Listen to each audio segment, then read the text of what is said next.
in the bright red tomato Hawaiian shirt and a 20-foot-long shipping container filled with cocaine are probably headed to this same exact place. It's a place called Port Miami.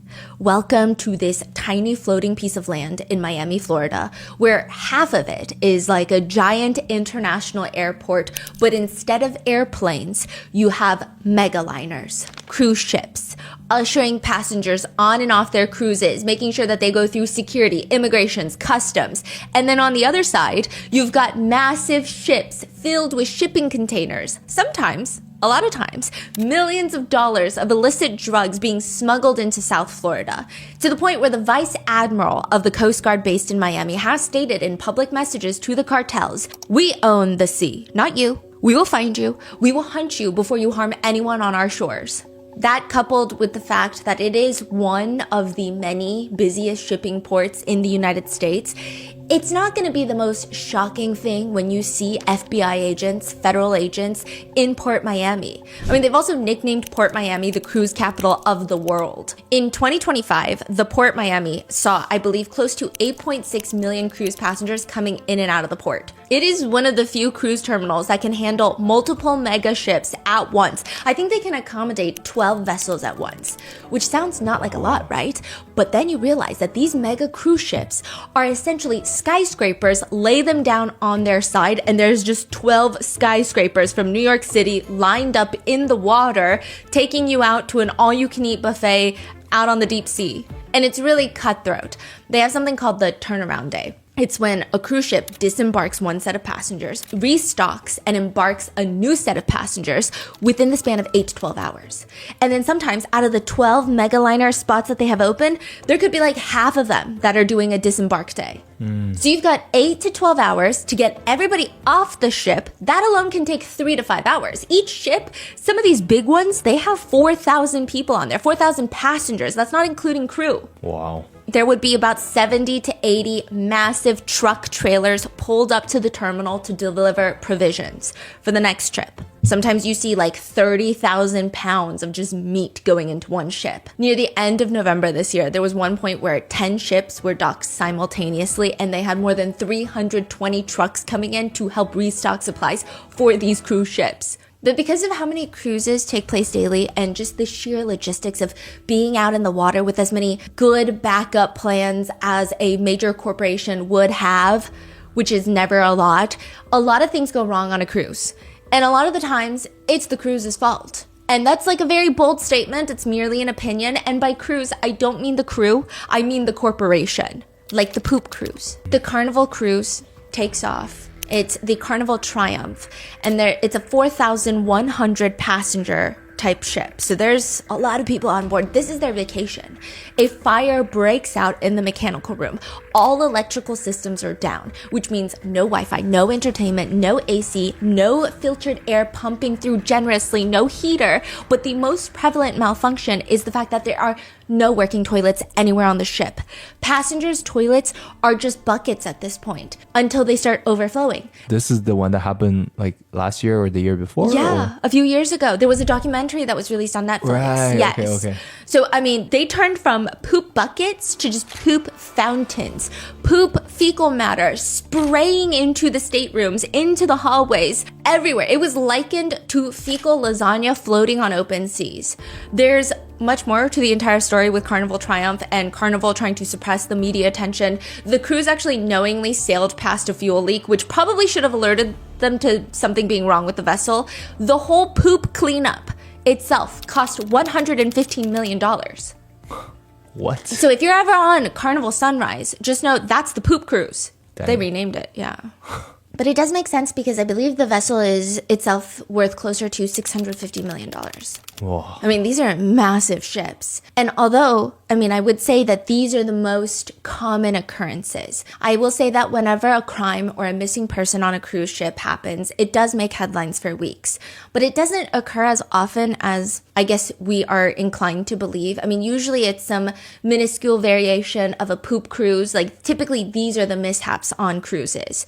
It's like a small backup toilet that's not flushing well, or there's some sort of malfunction and it inconvenienced a small group of people in a small way, or a drunken fight where everybody is still physically okay, but it was a fiasco. But we also talked about a few cases, right? That people just gone missing on the cruise. I will say that a lot of people do die on cruises every year. And a lot of that has to do with the fact that cruises are a preferred form of vacation for elderly people. So a lot of them will pass away on board.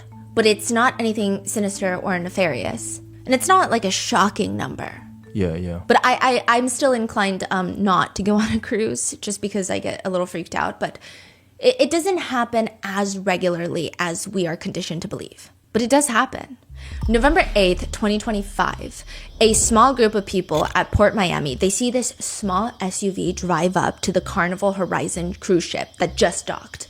The SUV, in comparison to the cruise ship, looks like a tiny little ant, but I feel like the SUV is scarier because it just thick letters on the side of the car. It reads Miami-Dade County Medical Examiner, not ambulance, medical examiner. You don't call a medical examiner until you have a body. Soon after, FBI agents are seen bringing what appears to be a cadaver transport carrier off the cruise ship and into the FBI vehicle. Immediately, people online are trying to piece together what happened, and two things start popping up. One, it's stated that just the day before, while still out at sea, while they're still sailing back to Port Miami, Carnival issued letters to passengers in a specific deck in a specific hallway of staterooms. So if you're staying on this level, on this floor, in this hallway, you're getting a letter on your door.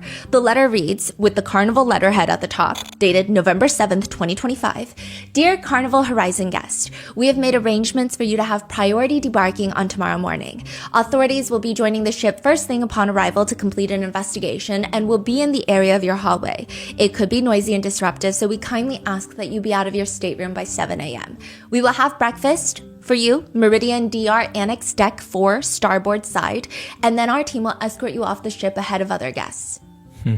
Doesn't really sound, it sounds urgent because an investigation, you get priority disembarking. What could be going on? And then you couple it with another TikTok that starts circulating of a woman who is staying in that same exact deck, same exact hallway, and she says that she found out that someone was dead in the hallway. She starts off the video by describing her experience on the cruise ship thus far, and she's been having back-to-back nightmares, which is not the point, but she's just saying it's just been a weird trip. She's on the same cruise, Carnival Horizon, and she says, we woke up and they're talking about somebody got killed on my floor, the 8th floor, down the hall. So somebody got murdered on the cruise ship. There's security standing in front of the door. The body is still in the room. The body won't be off until tomorrow. When we go to Miami, when we get off, FBI has to come and investigate. The body is still on the same floor that I'm sleeping on. I will note that it's highly unlikely that the body is kept in the stateroom. It's more likely that security and medical staff respond, notify the captain, notify shore authorities. Usually they'll photograph the entire room and how the body is discovered along with anything else of importance before moving the body to the morgue, because every cruise ship has a morgue. But it's likely that security is stationed outside. Every cruise ship has a morgue? Every single cruise ship has a morgue. They don't have, a morgue attendee or anything like that, but it's for incidents? Yeah, and usually the doctor on board, I believe, will be the one taking care of the morgue. And again, a lot of them have gone onto Reddit because I was intrigued by this and I went down a rabbit hole. A lot of them say it sounds sinister, it sounds creepy because of all the news that we see, but a lot of the times it's elderly people. Wow. Which is still sad. Nonetheless. And they actually advocate that if you are a senior citizen going on a cruise, you should definitely get travel insurance because it can cover and help your family cover transport of your body back home. Which would be different than if you were to... Well, my parents going on a cruise. Okay. Yeah. Wow. Interesting. Yeah, every cruise ship does have a morgue. And so it's very likely that the body was placed in the morgue and there is security stationed outside the room to make sure nobody tampers with a potential open crime scene. Now, the TikToker says at one point, her sister had heard someone screaming for help. And then they find out that someone has potentially been killed on the same floor that they're on. She's understandably very freaked out. She says that she's not even going to leave her room for the rest of the 24 hours. And she's just going to keep her sisters nearby just in case. She doesn't know what's going on. So you have someone on TikTok claiming that someone was potentially killed on their floor, an alleged carnival letter issued to passengers of that floor advising them that they're going to disembark earlier than the others. Then you have federal agents showing up to the vessel once it's docked, along with the Miami-Dade County medical examiner. What the hell happened on the Carnival Horizon cruise ship? Just 24 hours before docking, a room attendant had walked into one of the staterooms. A lot of people will call them like maids, housekeepers, room attendant. And there were 3 teenagers staying in this specific room together. You have 18-year-old Anna Kepner. You have her 14-year-old half-brother. So they have the same dad. And then you have her 16-year-old stepbrother. They have no blood relations. Okay, so the stepbrother's mom just married Anna's dad. Got it. Okay. The rest of their family are also on the cruise. They have 2 other rooms on the ship. And it was supposed to be this blended family cruise ship. They wanted to make it an annual thing. And then, November 7th, 2025, Anna is found by the room attendant under the mattress, wrapped in a blanket and covered with life jackets. She had been killed. And the main suspect so far, it appears, might be her 16-year-old stepbrother. And her dad, her stepmom, they're all just being very suspicious. This is the current ongoing case of Anna Kepner and how every single adult in her life is being oddly weird about her murder on this cruise ship.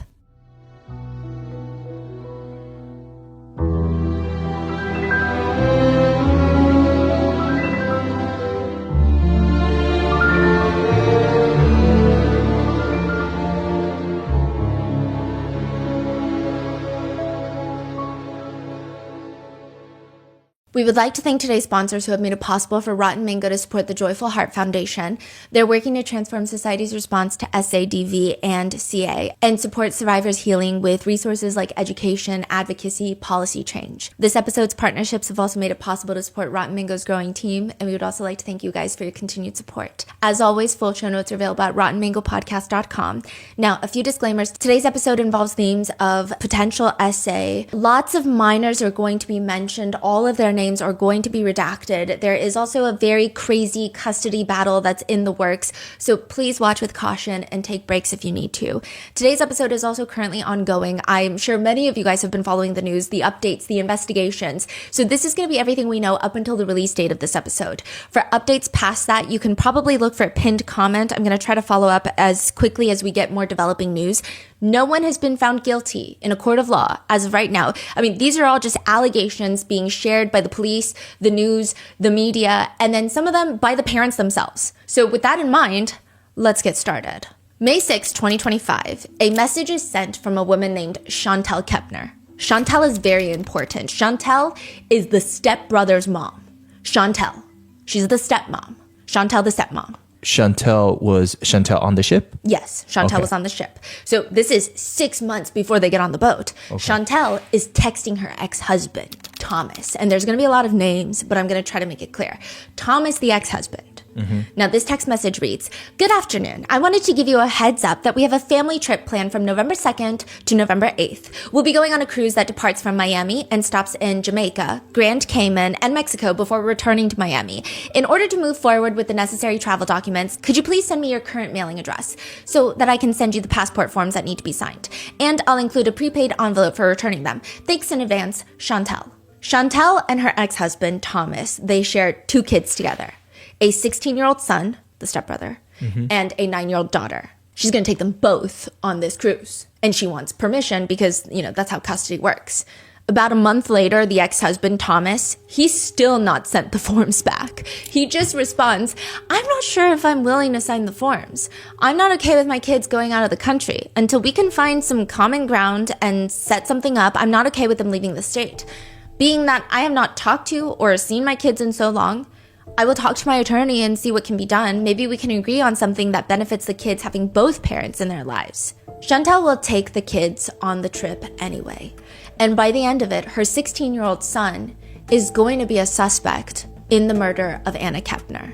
Nearly 32 hours after Anna Kepner is murdered, Chantel is going to text her ex-husband once more. "I need you to call me. It's an emergency." There are apparently 5 main categories for cruise liners.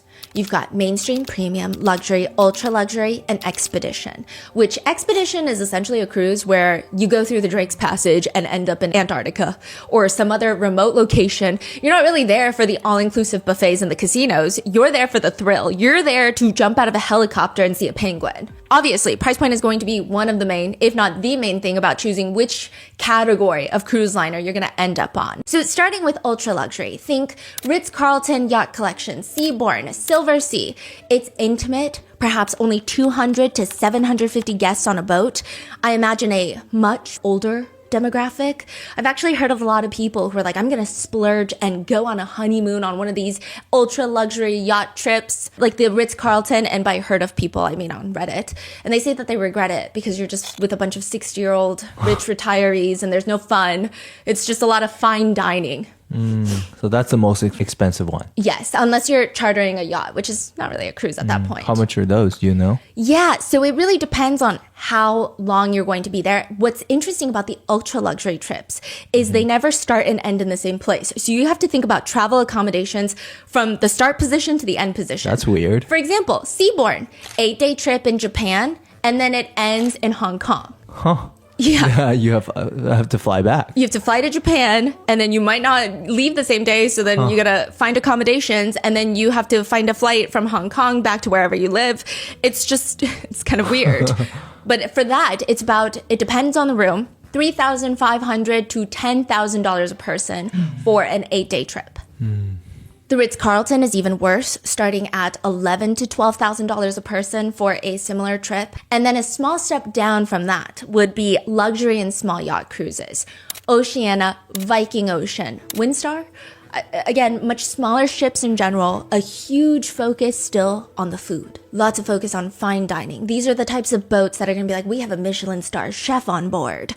A lot of companies in this tier are going to try to market the experience as almost like being on your own private yacht. It's very private. Some of these cruise liners, it's a 1-to-1 staff ratio, staff to passenger ratio. Then you have the next step down, premium cruise liners, Princess, Holland America, Celebrity Cruises, Virgin Voyages, which please don't book Virgin Voyages unless, okay, so no, you can, but you should know that from my extensive Reddit researching that I've done as someone who has never been on a cruise, Virgin Voyages has become swingers paradise.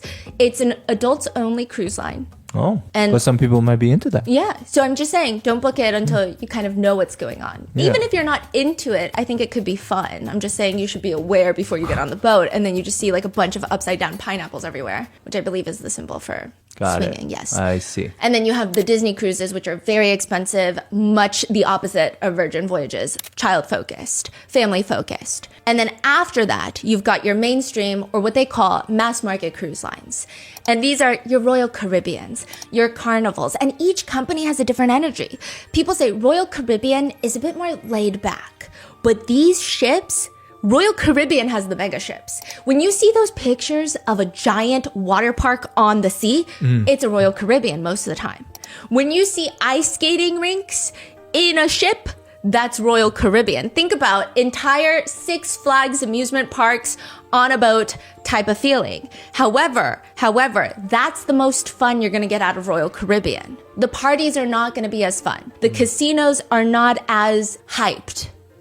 So you're going to really focus a lot on going down the water slide nonstop for 8 days straight. That's the point of the Royal Caribbean. Now, Carnival is a lot more social oriented. And by that, I mean, it's just a party on water. People say Carnival is like going back to a frat party, but being out at sea. And it's very family friendly. The Carnival Horizon, perhaps not as, amenity focused as any other Royal Caribbean ship. It still has a whole water park. Smaller.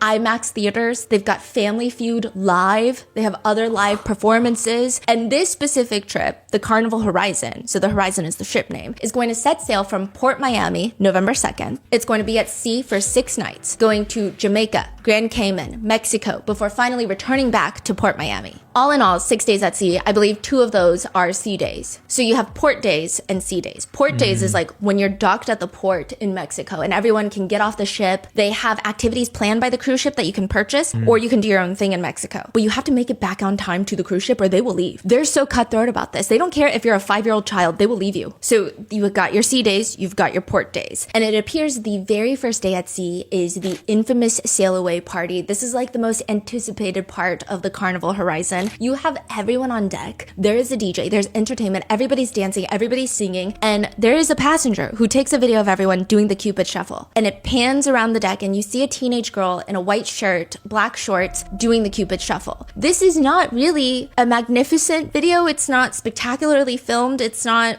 the most engaging. It's not something that would typically go viral on social media. But it does because you see Anna Kepner dancing, and you see her grandma in pink standing nearby, and by all accounts, it seems like Anna is very much enjoying her time with her grandparents on this ship. One comment reads, "Sweet baby, just having fun with her grandparents." Who were all on the ship besides the 3 kids? Yeah, okay, so we're gonna get into that. Okay. I do need to give you a quick rundown on the family background. 18-year-old Anna's biological parents are Chris Kepner. This is her dad. Anna's dad is Chris Kepner, and this woman named Heather. Heather does not live in Florida with Anna. She does not live in Florida with anybody. She apparently has very little, if any, contact with Anna, and there's quite a contentious relationship between the two. More on that later, but Anna's biological mom is a woman named Heather that lives in Oklahoma. Anna never really sees her. Anna doesn't really interact with her. In fact, Anna seems to have a lot of resentment towards her mom. So she mainly lives with her dad, Chris Kepner. And when Anna is 3 years old, her dad, Chris Kepner, remarries a woman named Tabitha. So this is Anna's first stepmom, is Tabitha. This part is also contentious, but it's been alleged that Chris cheated on Heather, Anna's biological mom, with their babysitter, Tabitha. To add fuel to that theory, I suppose, is the fact that Chris and Tabitha get married, and they do have a very substantial age gap.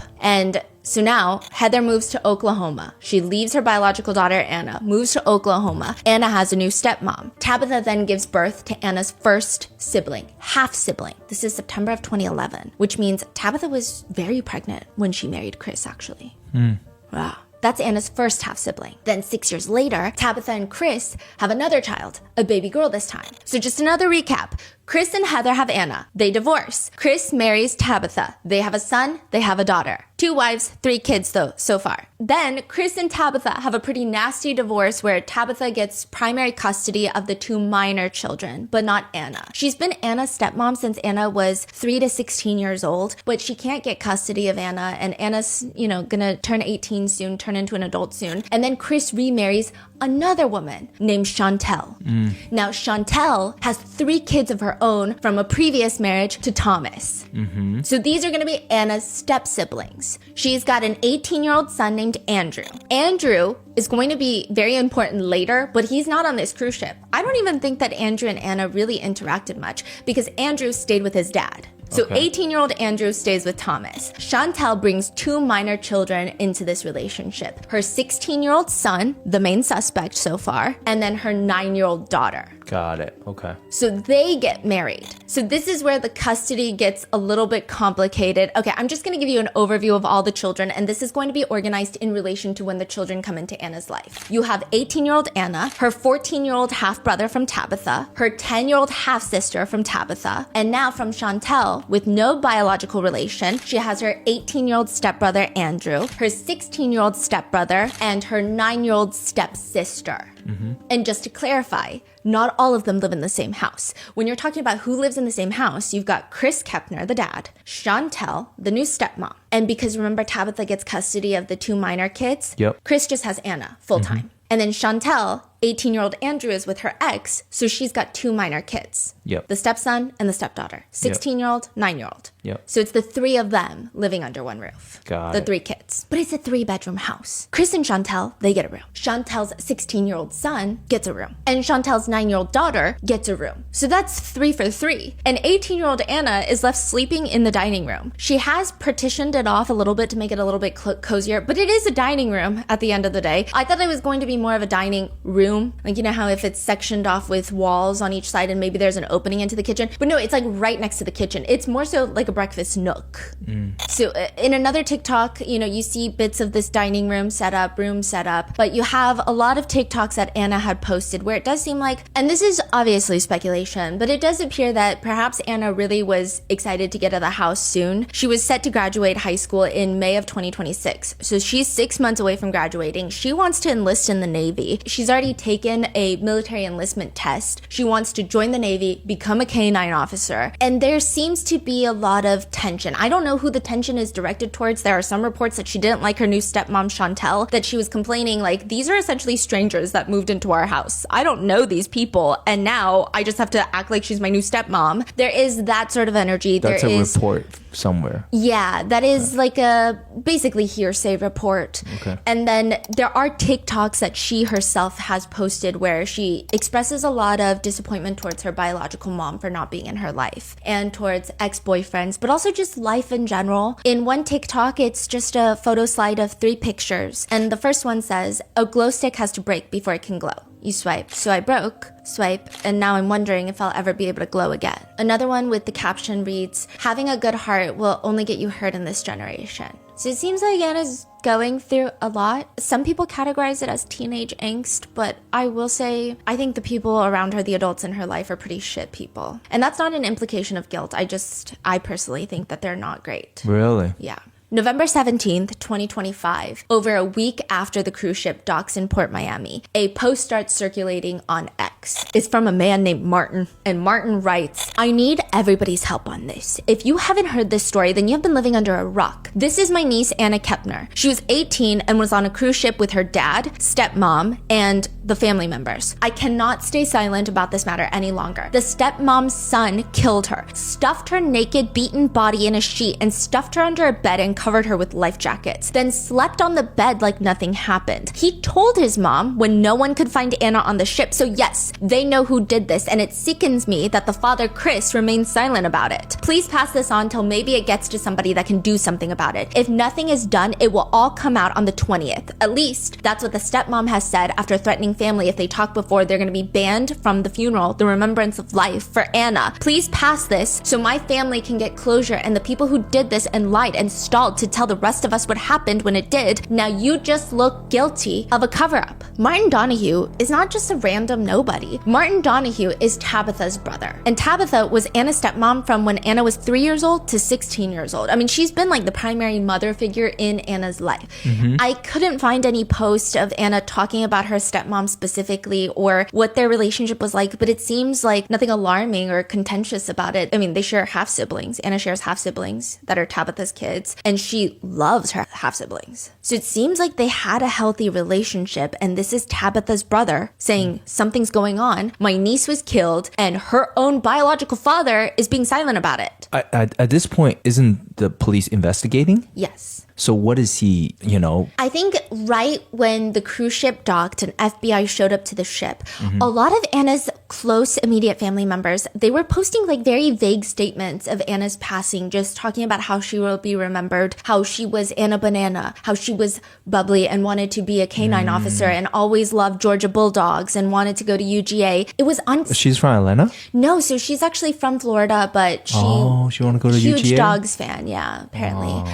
But it's just, he's saying it's weird because all these people are making it seem like something tragic happened on the boat. Yeah. When he's like, no, my niece was killed and I'm pretty sure it was her stepbrother that was on the boat with her. So nobody's like fighting for justice for Anna. Exactly. Got it. It seems like a very quiet investigation that's happening. And now this is just thrusting it into the spotlight of, okay, so she was killed. I mean, there were some reports that she was found under the mattress, so it was assumed that she had been murdered. But this is the most detailed information that has come out thus far. And there are a lot of weird things about it. Immediately after this post, like 3 days after, Anna's grandparents do an ABC interview. And everyone starts talking about the room arrangements. The room arrangements are very strange. There are 9 members of the family joining the cruise, and you've got 3 rooms. So the first room, you just have the grandparents, Barbara and Jimmy or Jeffrey. he's not as important. Barbara is Mima. This is like Anna's favorite person in the world, it seems like. And she's always posting about her grandma, and she calls her Mima. And Mima has been the more active one in interviews. I'm sorry, I don't know if I missed this, but are they... They're Chris's parents. Got it. So Chris Kepner's parents,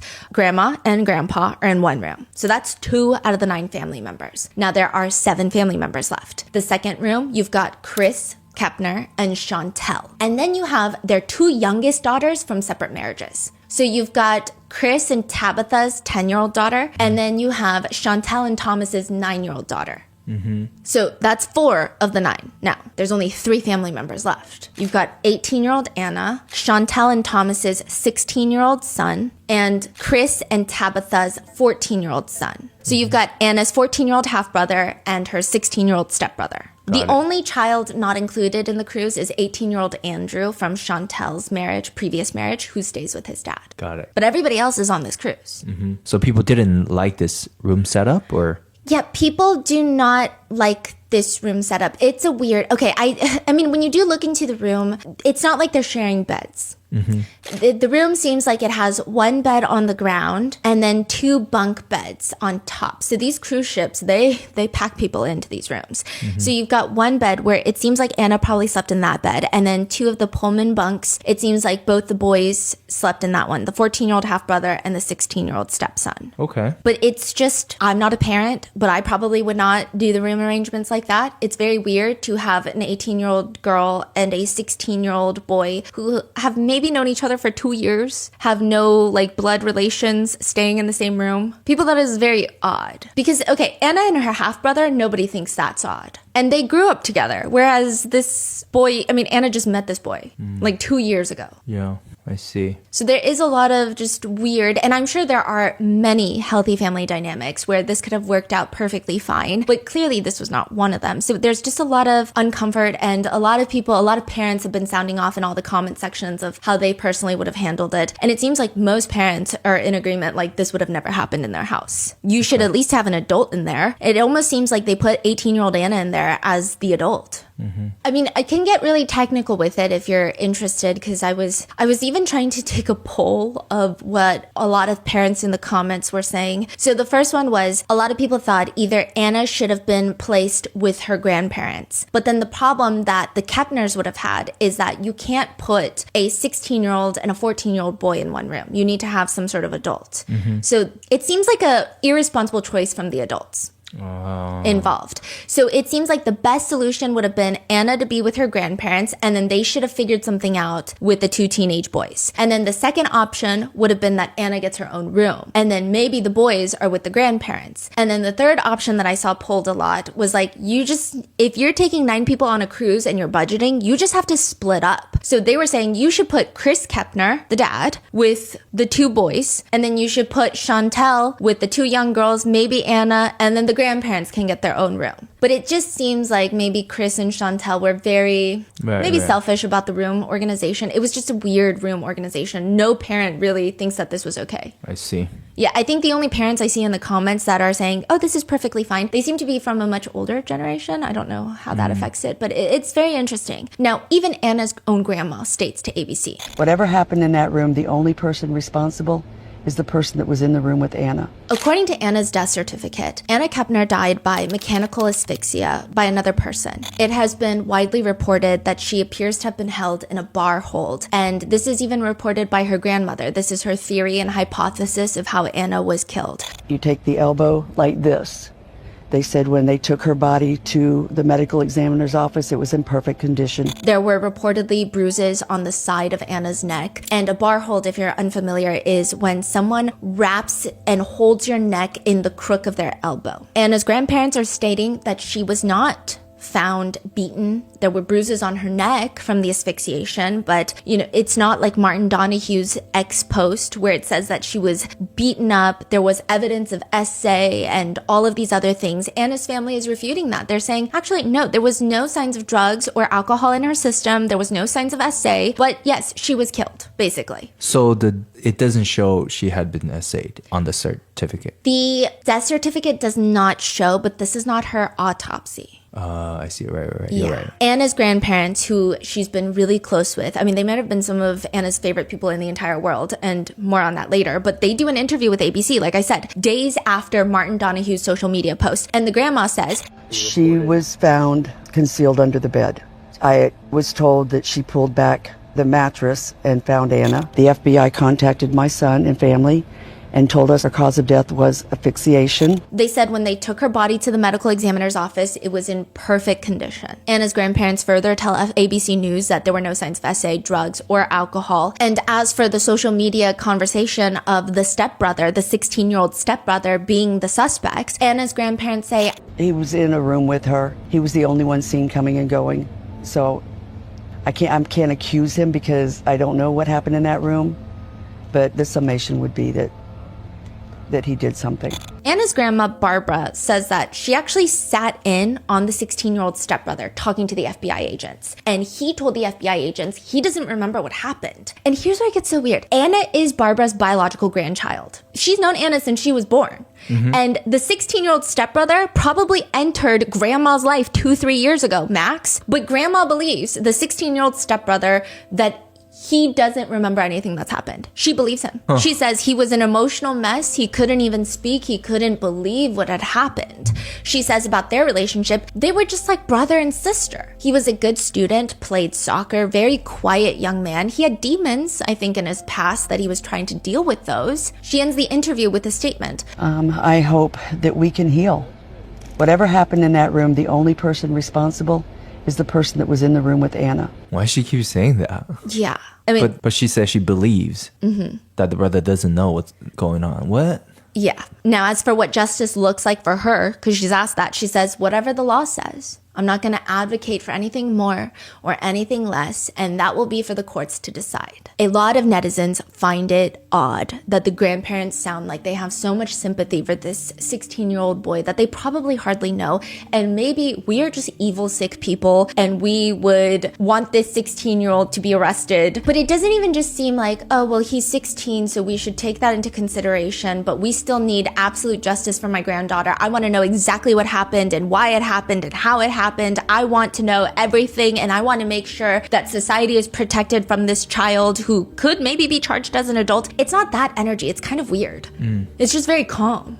It's almost like they're both her grandchildren by blood. Yeah. But you've only known one of them for like 2 years. And you also say things like he's had demons in his past that he was working through, but you also believe that he doesn't remember anything. It's just odd. She didn't say what demon? No. Okay. And then also she's like, he played soccer. He was a quiet kid. I don't know what that has to do with anything. And so netizen comments are reading, they failed her too. Quote, I would be voicing negatively more about the person that killed my granddaughter. I wouldn't be saying he played soccer and he was a quiet and good kid and blah, blah, blah. Another comment reads, anybody else creeped out by this entire family? Another comment reads, he had demons in his past that he was dealing with? Why on earth would he be allowed in the same room with Anna, a teenage girl who in reality was not related to him except through marriage of her dad? What a shame for Anna. God bless her soul. Okay, so I guess my question is, Yes. There were two other people, the 16-year-old stepbrother and the 14-year-old brother. There's a hearsay statement, if you will, but he was not in the room at the time.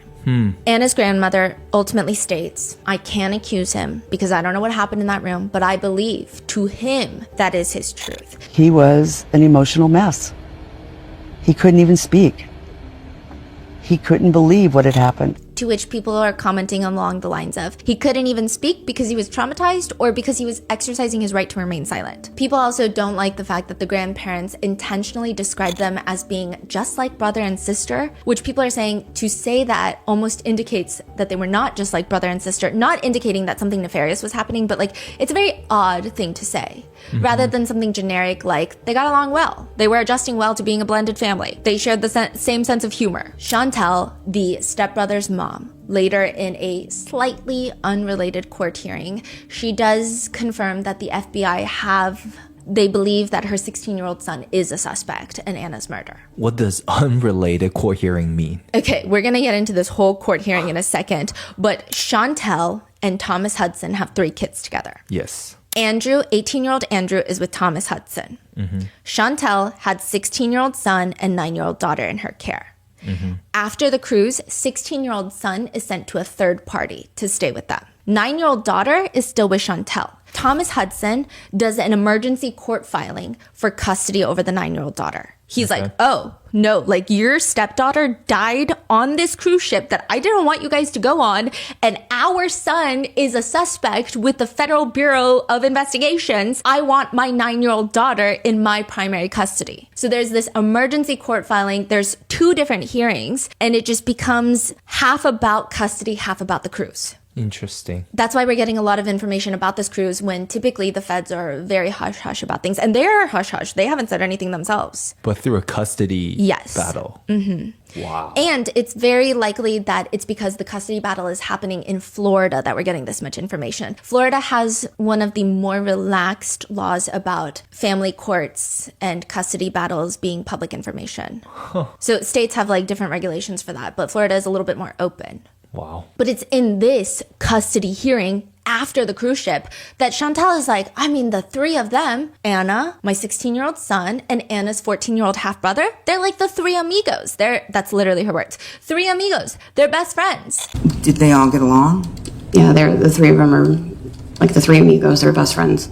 That is not what anybody else is saying. Anna has been pretty active on TikTok before her passing, and I think if you go through her TikTok, there's a lot of emotions that she's dealing with, and one of them is clearly about relationships, romantic relationships. One from September 4th reads, she isn't trying to argue, she isn't trying to be sensitive, she isn't trying to overthink, she doesn't mean to blow up your phone, she doesn't mean to ask if you still love her and want to be with her still, she doesn't mean to yell, she's like that because she just wants you to see her side of things. She wants to feel loved and heard, she just wants reassurance to make her feel better. She just doesn't want to lose the man that makes her feel like the happiest woman ever. So it indicates like maybe there was a bad breakup. Another TikTok, Anna writes, even after every breakup, being disrespected, being lied to, being cheated on, being used, getting manipulated, getting played, I will always have a smile on my face and a kind heart. I don't know why I've been through what I've been through, but I can promise you I never deserved it. Am I mad at those people for what they did to me? No. Am I upset? Yes. But at the end of the day, we are all human and we make mistakes. I'm glad that I went through that just because it made me realize that I don't want it in my life. At the end of the day, I pray that one day y'all will learn what y'all did was wrong and don't do it anymore to anyone else because no one deserves to be treated like that. So this is from like a month before the cruise. However, we don't know which ex this is about or if it's just like general life experience. So are you saying the 16-year-old, the name is still redacted? Like nobody, like people are not reporting on him? It seems like everybody who is looking into the case knows the name of all So the you're kids. just choosing not to say it until there's like official... Yeah. Just because it seems from Chantal, it seems that he is a suspect in Anna's murder, but until there are charges and until we know legally if he's being charged as an adult, this is not like a moral decision on my part. I do think that if he is guilty of killing someone, I mean, I think it's fine to use his name, but I think just to be safe, got it. Even Anna's ex-boyfriend's dad, so this is now Josh's dad, has come forward to state, the stepbrother was obsessed with Anna and not in a good way. He says when Josh, my son, Josh and Anna were dating, one time Josh came home and was like, listen, I tried to talk to Chris Kepner, Anna's dad, about how the stepbrother is a creep and he just wouldn't listen to me. I don't know how true this is. Wow. This is, just an allegation at this point. And they mentioned that Anna was always terrified of the stepbrother because he carried around a big knife. Wow. Now, these are more allegations, and we don't know, but the half-brother of Anna, so this is the 14-year-old that was also in the room, he apparently told Anna's ex-boyfriend later, after the cruise, that the night that Anna was killed, he had gone to the room after dinner, he had gotten changed, and he wanted to go outside to take pictures. So he leaves, he comes back, and the door is locked. So he's trying to come back to sleep for the night. He's not allowed in, but he hears screaming and what sounds like maybe a chair being thrown inside the room is the report. We don't know if this is true. You heard him yelling at her, like in a harmful way, of like shut the hell up and stuff like that. Like something was like banging around and stuff, and like the chairs were getting thrown around in the room. And I assume that this is pretty normal behavior for the stepbrother because the half-brother just goes back to the deck. He doesn't call his dad. He doesn't call his stepmom. Whoa. He just goes back to the deck, and I imagine it's because either the parents don't do anything when this type of occurrence happens, or this is a regular occurrence. Because if this is the first time it's happening, you would call somebody. Yeah. And I'm not blaming the 14-year-old for not doing anything. Like, I'm just saying, this is alarming that this seems to be normal. And then he comes back to the room, and he's let in. He doesn't see a mess. He doesn't see any blood or, like, anything alarming. He doesn't see Anna, so he just assumes that Anna is out of the room with the adults. And it's not like he's sleeping on the same bed as Anna. He's sleeping on a bunk bed. So he just climbs up to his bunk bed and goes to sleep. And Anna is in the same room, deceased, under her mattress. I think that the life jackets were to level out the mattress a bit, and then probably the comforter on top. I don't think that you probably wouldn't see, especially if you're 14. And I don't even know if a regular adult had opened the door, if they just glanced in, if they would be able to notice something would be amiss. It seems like the room attendant was trying to make the bed. So that's how it was discovered. Yeah, I don't think it was just like I opened the door and the room attendant is like, oh, I see something, a lump under the bed. I think she was probably trying to make the bed. So I imagine the life jackets were used to level out the mattress. So this is like the next morning, they were out like having breakfast and someone was cleaning the room. Exactly. Wow. So he doesn't realize until the next morning that his sister is missing. If you are a parent on a cruise, you have a few very important, pertinent jobs. You make sure that your kid gets back on the boat after they leave the port. You make sure you know where your kids are and that they're safe at any given time. And let's throw in a third one. You make sure that they take their meds. Concerta and clonidine is a pretty commonly prescribed combination. So Concerta is typically prescribed for ADHD. It's kind of like, I guess, more typically Vyvanse, Adderall are common names. It's not the same drug, it's different, but it's in that family. And clonidine is for insomnia. So Concerta is like Adderall, it's a stimulant for ADHD. A lot of people report that it's less of a huge up and down. So I know if you've taken Adderall before, you're probably like, oh my gosh, okay, this kid is on Adderall, it could be a little dangerous, but it's not like Adderall, it seems, where the crashes are big. It seems a little bit more of a plateau, but it does keep you up because it's a stimulant. It increases dopamine and norepinephrine in the brain. And of course, this interacts with each person differently. And clonidine can be prescribed for a lot of things, including insomnia, which can help with the Concerta. So you've got this stimulant in the morning for ADHD, and then you probably take clonidine at night so that you can kind of release that anxiety and get to bed. And obviously, these medications are going to react vastly different from every single person that takes it. But clonidine can be prescribed for a lot of different things. For insomnia, which can be caused by Concerta, the stimulant. It can also help with sleep, irritability, aggression, sometimes even for tics. So I know a lot of people with Tourette's will take it, or emotional dysregulation, or even hyperarousal. I would say any sort of stimulant and combination of stimulant and relaxers should not be something that you just take when you remember it. I'm not a pharmacist, my sister is a pharmacist, and Anna's 16-year-old stepbrother is diagnosed with ADHD, and so he takes that Concerta, 1 pill a day every single morning, and then he takes the clonidine, a pill a night for insomnia, every single night. This has been, it's seemingly his medication regimen for 3 to 4 years, it seems. Chantel says that during the cruise, she was the one that held on to his medications. Did you hold on to the medications? Yes. Which makes sense. So every single morning, she gives him that Concerta, the stimulant for the ADHD. And then at night, she gives him the clonidine so that he can go to sleep, so that he can emotionally regulate, so that this can relax him. It'll help with his irritability, except the last 2 nights. So the night of Anna's death and the night before, she forgets to give him the insomnia medication. Did you make sure he took his medications every day? He took his morning pill every day, and he missed 2 doses of his clonidine at night. How did we find out about that? The court hearing for the emergency custody battle. She says the night before Anna's death, he had fallen asleep before needing his medication. And what do you mean he missed the doses? What happened there? He went to bed before he got it. He was already asleep. So he was already asleep. Now, a lot of doctors, I did look into it, they do advise that you don't wake up your sleeping child to give them the clonidine, but you could probably give it to them the next morning, or you can just make sure that they don't skip another dosage. Then the next night, the night of Anna's murder, she states that she fell asleep before giving him his medications. Which again, clonidine is not something you just miss. It's not a take as needed type of prescription. If he already fell asleep, that's fine. And I don't know how frequently you can let that happen. But this is, you need typically, it's not even just a take it once a day. Typically, it's a daily medication that you take at the same time every day. You set an alarm on your phone type of medication. Medical guidelines for the drug read, avoid, do not stop taking clonidine suddenly. It must be tapered gradually over days to weeks to avoid dangerous blood pressure spikes and withdrawal. And even if you are to miss more than one dose in a row, you are instructed to call your doctor immediately because you're at risk of withdrawal symptoms. It does a lot of things to your blood pressure. You may need to restart on a lower dose and then work your way back up to your normal dose, then just going back at it to avoid cardiovascular and behavioral problems. But Chantal is like, I just fell asleep.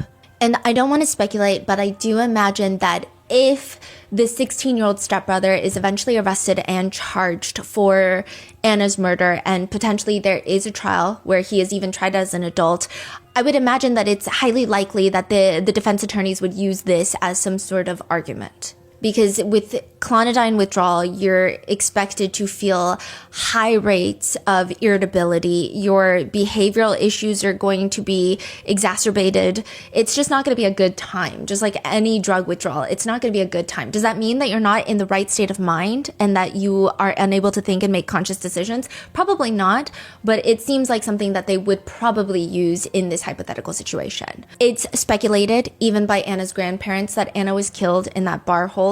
And just to mention, even if someone is highly irritable, even if they are going through a drug withdrawal, and I don't know, I think everyone's biology is different, but to kill someone with a bar hold, you are holding on for a very long time. To give you an idea, one netizen explains, with no blood to the brain, you're looking at 10 to 20 seconds to pass out.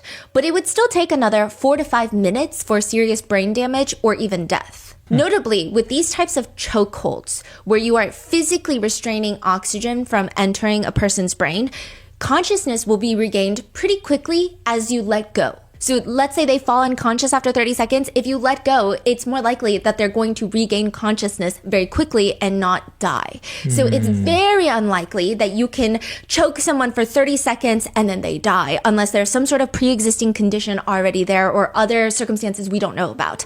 It's technically possible, but usually not. It's going to take like 5 minutes. Another interesting detail to note is everyone kind of gives this vibe that the 16-year-old boy is, some tabloid news articles have described him as having a baby face, as being a very meek, young-looking little boy. In an email from Chantal to her ex-husband, the stepbrother's dad, Thomas, she writes that their son wants to start doing jujitsu. So she's gonna look into that. I don't know if he started. And she also, in another text message thread, after she takes their kids to the hospital, Chantal informs her ex-husband that the stepbrother is now 5'8". And just to give you more, color to the whole picture, further messages show Chantal sends Thomas the 16-year-old son's report card. So she's sending Thomas both of the minors' report cards for the 16-year-old son and the 9-year-old girl. And Thomas responds, and we can't see the report card, it's just attachments. So these are screenshots. Okay. Thomas Hudson, in this emergency custody court filing, he drops like 100+ page document, and half of it are just text messages between him and Chantal back from 2024 and leading up to just like a few weeks ago, days, weeks after the murder of Anna Kepner. Okay. So he's like using this all as proof of like, I need to have custody of the 9-year-old daughter. Here's all of our text message exchanges.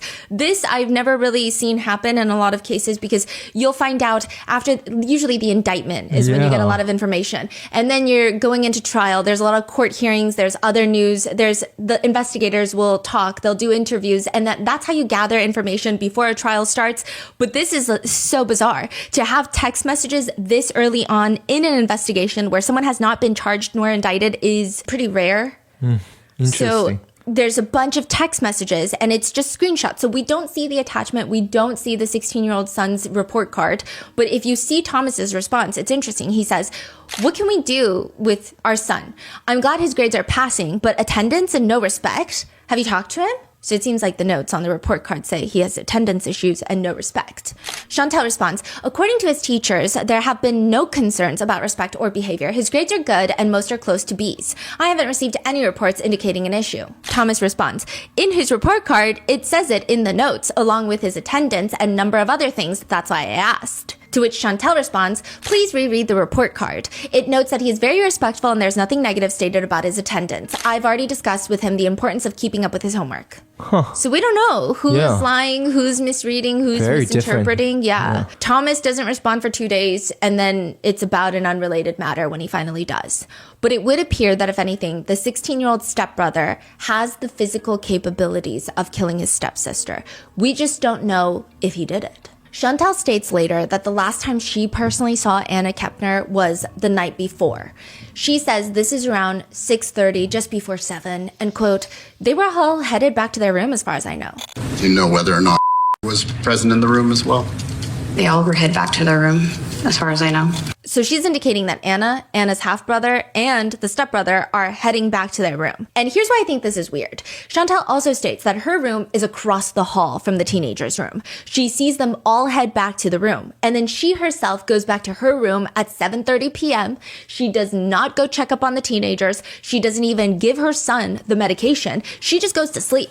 And she doesn't hear any sort of screaming, any sort of tumbling noises, no chairs being thrown like the half-brother reported that he heard. Even the TikToker, her sister reported hearing screams of help, but Chantel doesn't hear anything. She just passes out for the night. Anna's grandparents have since come out to do their own interview, where Anna's grandma says, We had dinner. Anna wasn't feeling well. She just said, Mima, I think I'm going to go back to my room for a little bit. And she must have felt better because she got dressed up. She came down. We were playing in the casino. She didn't win anything. And she said, Mima, I love you guys. I'll see you later.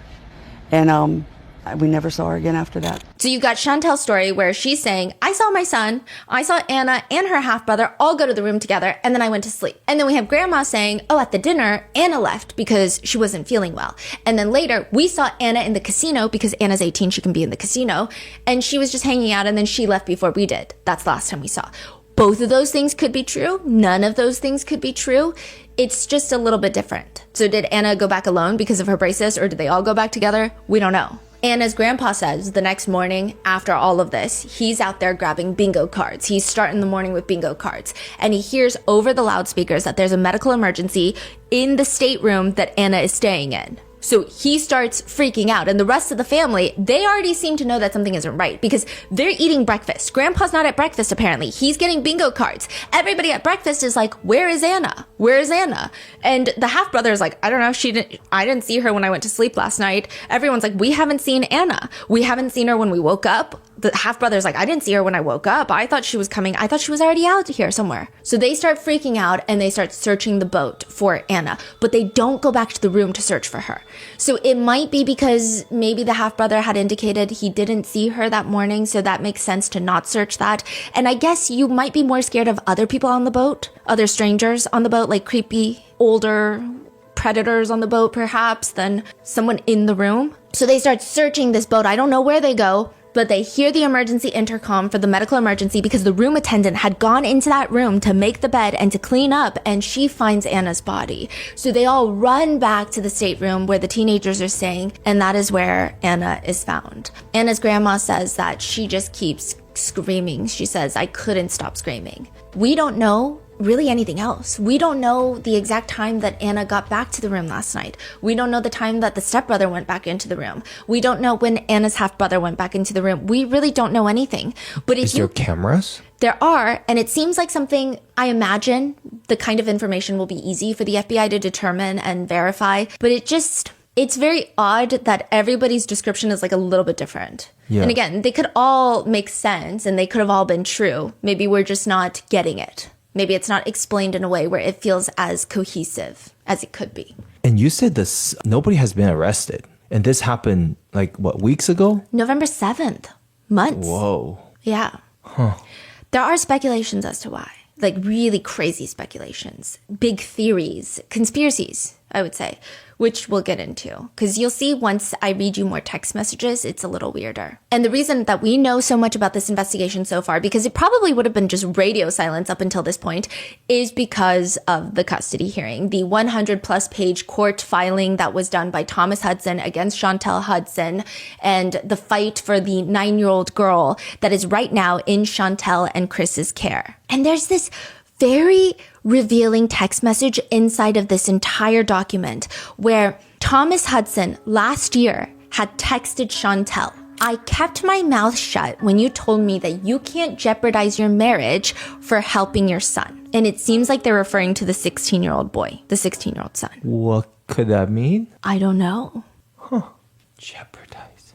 What does he mean? That nobody knows. They have these very splotchy text message exchanges where they're talking about something very serious and then they won't talk to each other for a month and then they'll be messaging each other about something completely unrelated. Whether they have phone conversations to fill in the gaps, I don't know. Thomas Hudson alleges that he has not been allowed to have input in any of the minor children's lives, which has negatively impacted their kids.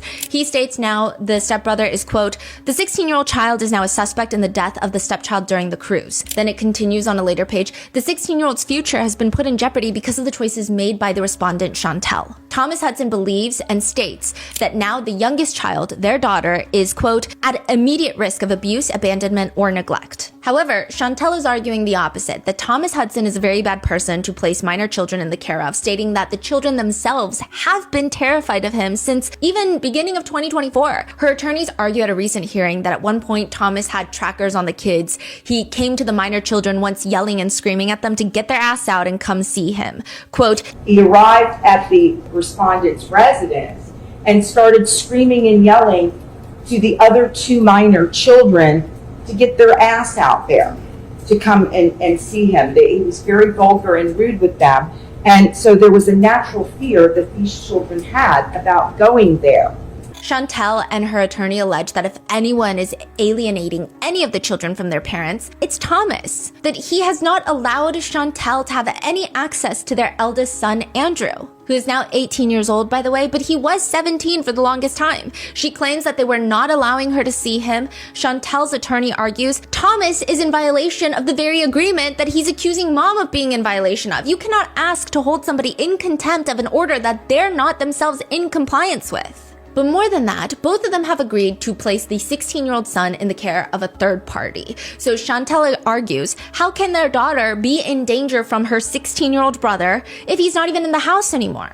About a month after Anna's murder, Chris and Chantel walk into the courthouse for this custody hearing holding hands. Chris's daughter Anna had potentially been murdered by Chantel's 16-year-old son. That's crazy. The attorney for Thomas Hudson, the stepbrother's biological father, so this is Thomas. Thomas. Yeah. The attorney states in short, Your Honor, in this case, obviously, it is our position that the youngest child is at risk for a number of reasons. As the court is aware through the pleadings, there's a young lady who's passed away. That matter is still under investigation.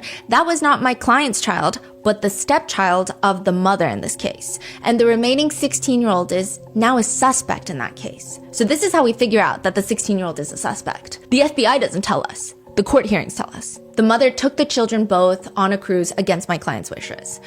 In this case, the mother took the children both on a cruise against my client's wishes. There's indications that because they were in international waters, may have been engaging in activities that they normally couldn't engage in while they were in the United States properly being supervised. The attorney accuses, or rather insinuates, that Chantel let the children drink on the cruise, stating there's indications that they may have, because they were all in international waters, may have been engaging in activities that they normally couldn't engage in while they were on the U.S. properly being supervised. To which Chantel and her attorney argue, We believe, and I think we filed that in our response, that there's no emergency that exists. There was an incident on the cruise ship. Like, what does this have to do with anything? Which is kind of like the understatement that everybody has a distaste for. But they continue. The Federal Bureau of Investigations is investigating that. There have been no arrests made yet, but since my client, Chantel, were advised that the stepbrother was the suspect in this after he was released from the hospital. So this is when we're finding out that after they disembark, he immediately is put on a psych hold, or some sort of psychiatric evaluation in a hospital. And then he's placed in the care of a third party. And not only did that happen, but mom contacted dad, and dad signed an agreement to say that the child would be placed with a third party, thereby removing any risk of danger to any of the other children in the house. So that has been resolved. At this point, we're not sure what the FBI is going to do, whether he's going to be charged federally or whether they're going to turn it over to the state. So this seems like there's likely going to be an arrest made. the way that they're phrasing it.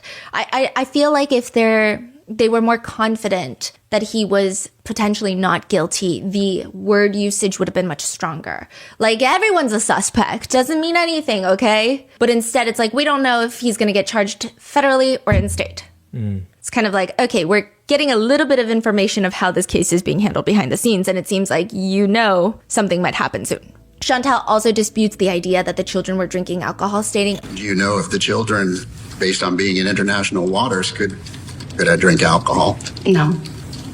You don't know? No, they didn't. They're not old enough. She's asked about Anna, who's 18. What about Anna? I don't know. I think, okay, I don't know if I'm reading too much into it. I just think it's weird because Anna's family have already come out to state that there was no alcohol in her system. So why don't you just say no? Or why don't you just say, no, there was no alcohol in her system? Or not that I know of, but just like, I don't know. It just gave me, I don't know, Anna's crazy. And my boy is not. I know he was not drinking. I see. Because then she's asked again, were you aware that the children were gambling at some point? Weren't you aware that the children were gambling at some point? Well, Anna's 18, so I know she was in there at one point in time, but the other kids were not. You're sure that the other kids were not gambling? I'm sure the other kids were not gambling. Which again, I am, if anything, a nitpicker at the end of the day. Okay, some people pick and choose their battles. I like to nitpick, and when it comes to these things, this is not an insinuation of guilt or innocence, but the way she talks about Anna feels very, well, that's not my child, she's 18. It's just weird. She just overly emphasizes that Anna is 18, and she was in the casino. It just gave me a very unsettling feeling. Her attorney asks her, Anna was 18, correct? Correct. She was an adult? Correct. And was she given the option of staying in another room? All three of the kids were. And that room would have been with grandma and grandpa. Correct. And they didn't want to do that. No, they wanted to stay together. Which, again, I don't know how that would be feasible because if Anna leaves the room, then you don't have an adult in the room. And that could have posed a problem. Thomas Hudson gets on the stand. So this is the boy's father. And he states that he never prohibited their eldest son from calling Chantel. The eldest son did not want to talk to Chantel. Quote, he has his own phone, and I've always left that up to him if he wants to call her, talk to her, or anything. Now, Andrew, the eldest son, becomes very pivotal in all of this for a few reasons. The attorney asks Thomas Hudson to describe an incident where Chantel and Chris allegedly kidnap Andrew and choke him.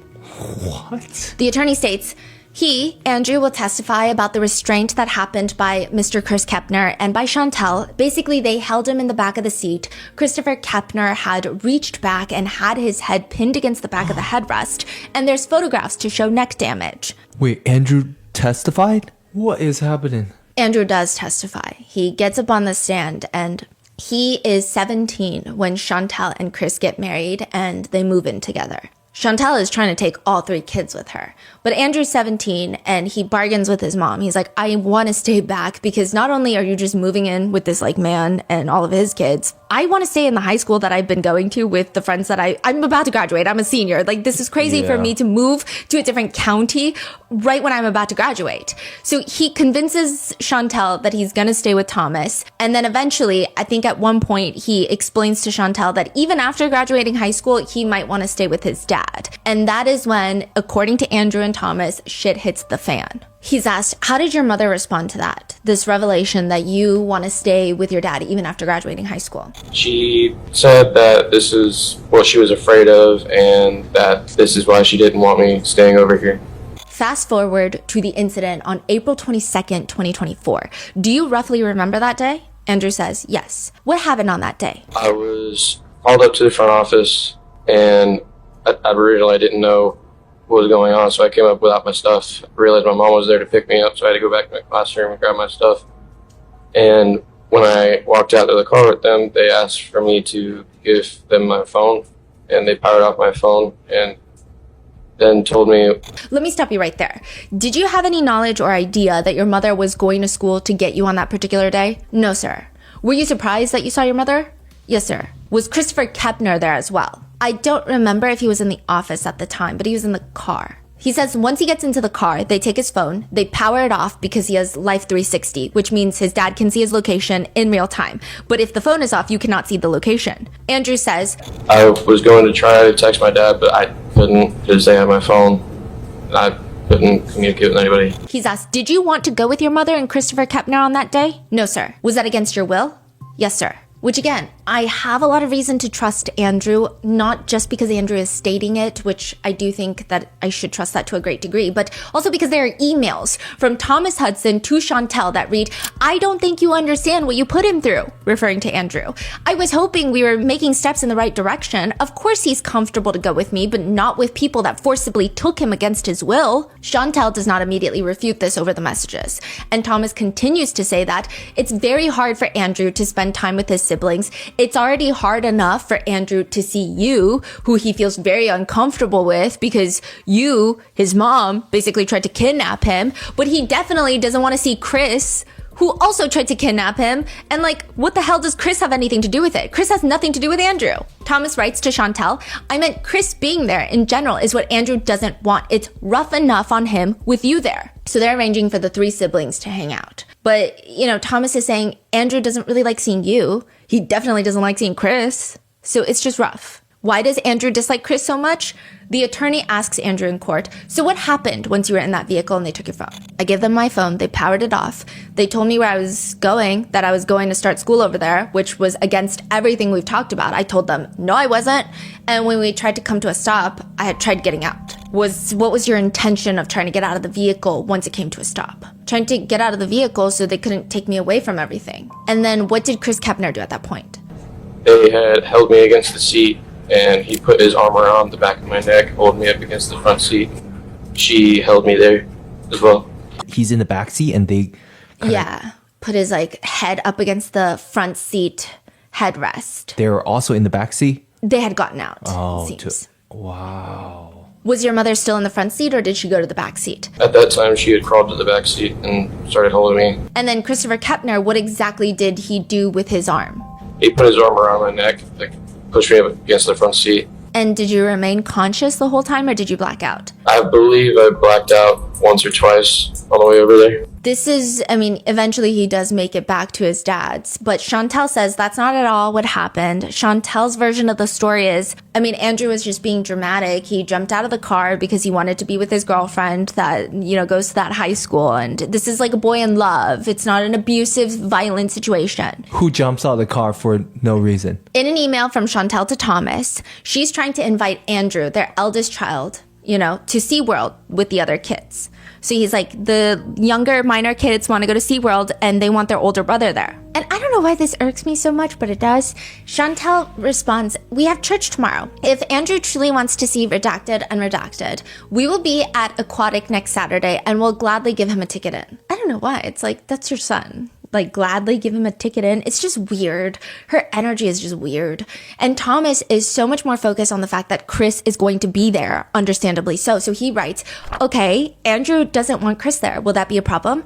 I just don't want any stressful situation for any of the kids. This is going to be a lot for them as it is." Chantel responds, "So it's okay for Andrew to go to SeaWorld with his girlfriend last weekend, but not spend time with his brother and sister doing the same thing? Something that both of them have repeatedly asked and invited Andrew to go to either Aquatica or SeaWorld. It gives them something to do that is longer than an hour. You keep bringing up Chris. Never once did I say he was trying to hang out with Andrew. Yes, he will be there, and he will be going with from here on out per Redacted and Redacted's request, but that doesn't mean that he will be interacting with Andrew. We are not trying to corner Andrew," which that doesn't mean anything. Him being there is the problem that Thomas brought up. And she's just saying, what do you mean? He's not trying to hang out with him. But that's not the concern. Thomas Hudson has just dumped all of this along with other messages. And there does seem to be evidence pointing to perhaps Chantel alienating the 2 minor kids. At least that's what Thomas is indicating in this court filing. He keeps messaging her, "I haven't seen my kids since April. I haven't talked much with everything that's happened. When can we get things back on track to how they're supposed to be? We will still not be able to have holidays together, in my opinion, after all you've said I've done to you and to the kids." He writes, "Why would you ever be okay with me being in your house when I was trespassing?" So it seems like he's saying your lie doesn't make sense, or your alleged lie doesn't make sense. And then the way that you're finally okay with it again doesn't make sense. And then he responds again, "Just for showing up for my kid and told I wasn't supposed to be there, help me understand that." In one text message to Chantel, Thomas writes again, "You know what's going on. It's going to come to light. Redacted and Redacted are just scared to upset you, not them afraid of me. That's straight from the source. I love my kids and will not give up on them. It's been a long time coming." Seems like there's so much going on. Yeah.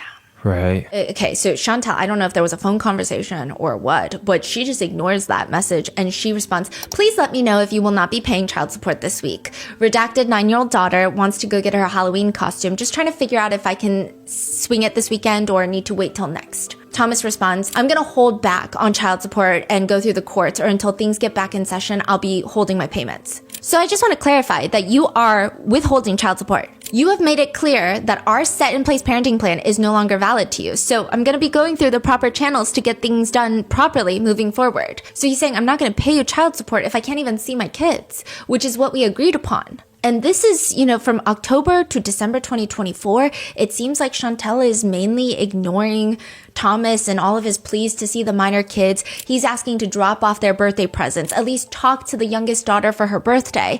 And then finally, you see December of 2024, Thomas texts Chantal, you should really think about what you're doing and understand what I know, especially for someone who wants to marry a guy that might not want to find more out about things with people. I just want to see my kids, and you can live your lie. I don't care.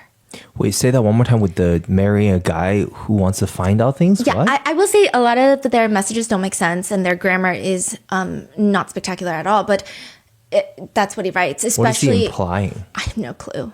A lot of these are without context, especially for someone who wants to marry a guy that might not want to find more out about things with people. Oh, like she has more secrets that... Okay. But I think the main takeaway from these messages, at least from Thomas's perspective and from what a lot of people see online, it seems like Chantal is maybe the type of woman who puts relationships ahead of her kids and might not pay as much attention to her children and their well-being, clearly, because look what happened on the cruise ship. But also it might prioritize her romantic relationships with men that she just meets over her own children. I'm also not sure if he intended to write lie, like you can live your lie, I don't care, or if he meant to write life, but I guess both are applicable. Later, when Chantal still doesn't respond, Thomas writes to her, did you figure out what you want, or did you come clean to Chris about your tough times and who you miss? I'm tired of keeping things to myself when you lie about me. So this makes it seem like maybe she reached out to someone saying that she misses them. Maybe it's Thomas, maybe it's somebody else. I don't know, because it's who you miss. And then it seems that for most of 2025, they move on to a different communication platform where I believe Chantal learns how to run her messages through probably ChatGPT. The grammar is suddenly very formal, and while I have always been a fan of M-dashes, before it became, I guess, a tell signal for AI writing, she suddenly starts incorporating quite a bit of M-dashes that I had never seen in her messages prior. Is that a crime? No. I'm just saying it's like reading two separate people's messages. Really? Her text messages, it's like she doesn't know the difference between there, and there. But then all of a sudden, it's just ChatGPT on this parenting app. Yeah. So interesting. But some notable messages include Chantal stating that the two younger children, do not want to see Thomas. Thomas writes things such as, hopefully we go to court soon for everything to come to light in the best interests of the kids. So in the messages, Chantal keeps saying the kids are scared of you. The kids are very terrified of you. They don't want to see you. And you are doing this and this and this. And Thomas just keeps saying, I can't wait to go to court so that everyone will know the truth. So I don't know what's the truth. And at one point, judging from what we can infer from the messages that are in the court filing, it appears that the stepbrother, the 9-year-old girl, were sharing a phone. Thomas is concerned that the boy is not relaying messages from him to their daughter. There are just a lot of messages in between the two talking about their children that we just don't get a lot of context on. And so I'm just going to try to fill in as many blanks as possible. And there's no definitive, oh, this person is right based off of these text messages. At one point, judging from what we can infer in one short conversation, it appears that Thomas is talking to Chantal about how the two minor kids are sharing a phone. And he keeps trying to reach out to the daughter, but he feels that his son is not giving the message to the daughter. And he says, if possible, I would like to talk to our daughter because I'm sure he, the 16-year-old son, has not been telling her or showing her the messages I've sent, especially since I seen how he and you acted at the recital with the flowers, taking them and breaking them apart while you were walking out. I'd like a way to directly contact her. We can infer that Thomas had brought flowers for the 9-year-old daughter at some sort of recital, and he is claiming through this message that he saw Chantal and their son walking away and breaking the flowers and not giving it to her. This is in July of 2025. Chantal responds in short about the flowers specifically. specifically. Also, I'm not sure what you're referring to about her flowers being broken. They were placed in a vase as soon as we got home. I don't appreciate the implication that we damaged them because that's simply not true. Thomas responds, I watched it happen. I watched it happen with the flowers and it will be shown, but that's besides the point. Can you at least relay the message to her that I sent? Hopefully all of this is settled and done soon. It's not for a really long time after that Chantel finally texts Thomas back. And this time it's after Anna's murder and she texts him, I need you to call me ASAP, it's an emergency. And there seems to be a lot of phone conversations taking place. So we only just have messages, but in one message, Thomas responds, I know it's probably a no, but can I come get our daughter tonight? Just to get her away from the situation. I promise you, I'm not going to keep her from you or anything. As soon as you guys are able to head home, I can bring her to you. Or is there anything else I can do? To which Chantel responds, I really do appreciate, and I'm not trying to be any which way, but I just think it will be more traumatizing for her to be removed as of right now. She doesn't know anything about the stepbrother being, I guess, suspected. The only thing I told her is that he was having a hard time coping with losing Anna, so he's getting checked out at the hospital. Okay, well, I'm not trying to push it, but the offer is there if when you find more out and we have to handle things. When we have to cross that bridge, you and I will come up with a way to tell her and Andrew. Okay? I will call you tomorrow as soon as I hear anything. Okay, were you able to talk to our son? I'm waiting on the FBI and also the doctor to call me as soon as I know something. I promise that I will tell you as soon as I know anything. You will be the only one that I will be calling. I get that, but I mean, have you talked to him while he was at the facility? I was able to talk to him last night for under 2 minutes briefly. He just keeps repeating over and over he doesn't remember anything. I don't even know if they, were allowed to let me talk to him or not, but the nurse was very nice and let me talk to him just to tell him that you and I love him. Okay, I just want him to know that he isn't just dead to everyone. Regardless of everything, at the moment he needs his parents. I know you know that. I just would like to have a chance to talk to him as soon as possible. Chris, me, and Chris's parents told him that yesterday before they took him. We told him no matter what, you and us are with him. He isn't alone. Why would Chris and his parents say that? Yeah, because it's weird. Yeah, Chris's daughter and their granddaughter just were murdered. Yeah.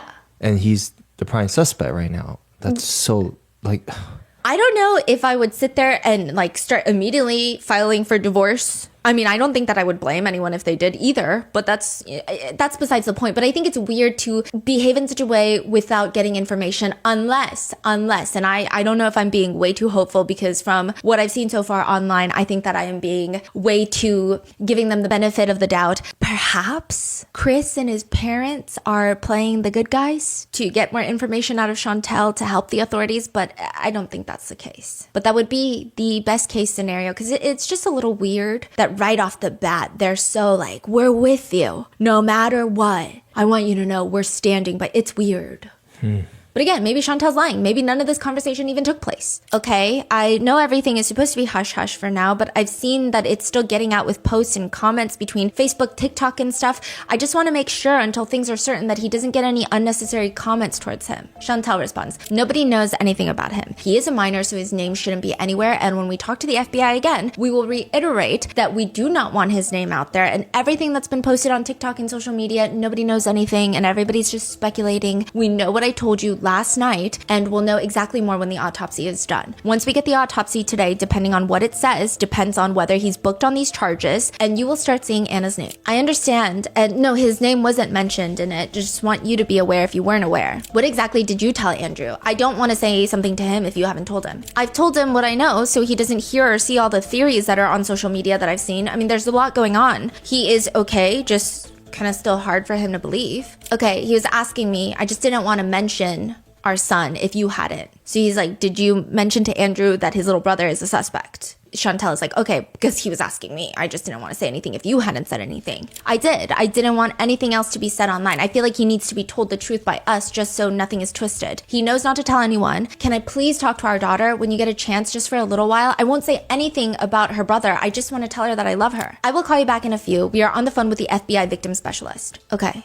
November 10th, 2025. So this is 2 days after Anna's death. Thomas asks Chantel, anything new? The FBI is on the way here now to talk to us, and we should be hearing from the doctor at around 11 a.m. She later explains that the FBI came to talk to them, but while they're talking, Chantel gets a call from the son's doctor. She goes to talk to the doctor. And quote, I also talked to the doctor in the middle of the FBI, so I don't know what was all said with the FBI. I left to talk with the doctor. As of right now, it's a good possibility that he will be released on Wednesday from the hospital. November 10th, 2 p.m., Thomas informs Chantel. They're calling me already from the news. If they got my number, that means they will find my mom's. I'm gonna have to tell her around what's going on and tell her not to talk to anyone, just a heads up. Chantel sends him the contact for an attorney. And later that day, Thomas asks Chantel if she's busy. I'm with my pastor. Can it wait till tomorrow? We are about to be in the home, and this is the first time we will be home without our son and Anna. We don't know how it's going to be.